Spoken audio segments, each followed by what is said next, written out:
இறையோனின் ஆணைகளை இதயத்தில் ஏற்றிடுவோம்.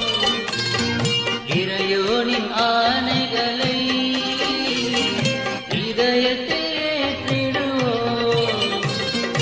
இறை தூதர் போதனையை இகமெங்கும் பரப்பிடுவோம். இறை தூதர் போதனையை இகமெங்கும் பரப்பிடுவோம். அல்லாஹ்வை நாம் தொழுதால் சுகம் எல்லாமே ஓடி வரும்.